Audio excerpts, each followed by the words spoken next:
依家係清晨5點，天都未光，但秘魯民宿老闆已經為我準備咗早餐。香蕉咖啡仲有個包，唔係好豪華，但係溫暖，同埋食完就上山啦。5分鐘就行到巴士站啦，我以為自己最早，前面已經排咗10幾人啦。好彩我買咗第一班車飛，因為網上個個都話朝早上去人少啲，景又靚。車程大約15分鐘，來回美金24蚊。到達嗰刻，我真係忍唔住哇咗一聲。不過如果冇導遊，你只會見到一大堆石頭，所以我呢個師奶今次好大手筆，用咗100美金請咗一個私人導遊。好在呢個導遊真係好盡責，沿途幫我影相、講歷史，仲話俾我知印加帝國點樣崇拜太陽神。最誇張係個天氣不斷咁變，每隔5分鐘個景色已經完全唔同晒㗎啦。仲親眼見到呢個普馬西諾嘅雪山群，真係好運到爆。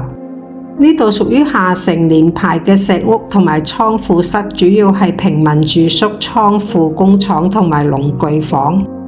依山而建嘅階梯狀結構，主要係用於耕作同埋防止滑坡。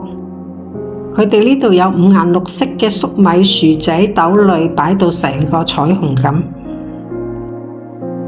古時印加帝國所有嘅門窗牆壁都係設計成上窄下闊嘅梯形，而且牆角呈圓弧狀石塊往內側斜，使其具備極高嘅抗震能力。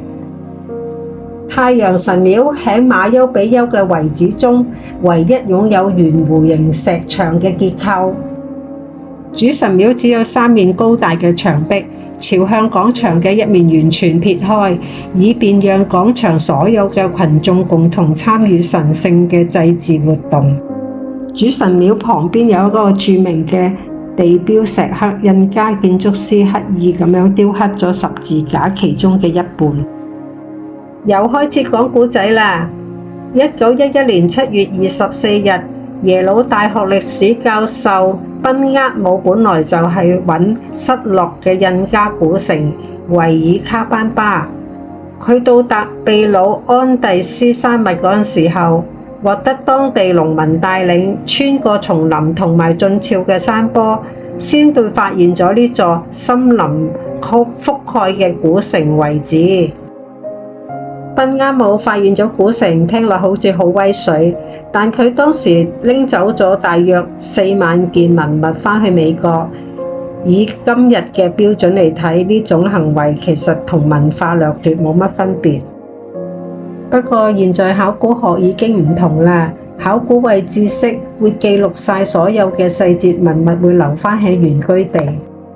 行完馬丘比丘，大約10點鐘返到巴士站。我走咗去當地嘅街市，熱水鎮嘅街市好地道，仲忍唔住坐低食咗碗麵，熱辣辣、簡簡單單，但係嗰種風味係餐廳食唔到嘅。食飽就返民宿拎行李啦，慢慢去火車站，時間啱啱好，唔使講，成個節奏都好舒服。中午我哋搭咗12點07分嘅火車返去奧蘭大 Demo， 再包車返去 Costco。今日可能太陽神眷顧，火車公司竟然開咗一班頭等艙，得我一班客，仲有表演同小食添。我仲要坐車頭大銀幕位，全景睇住嘅山景倒退，成個感覺好似拍戲咁。如果問我馬丘比丘值唔值得去，我會話唔止值得，仲要揀啱時間。俾多少少錢請導遊，搭頭班車，連行街市食碗麵都係旅行嘅一部分。呢一日由早餐到火車都係完美嘅。今日由清早5點玩到下午，由馬丘比丘嘅雪山群到熱水鎮嘅街市食麵，再到頭等火車嘅大銀幕正景。真係可以由朝飽到晚，眼福同口福都滿足晒。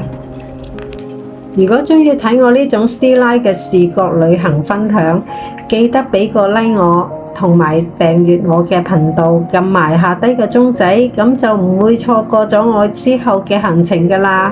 我哋下一集再見，拜拜。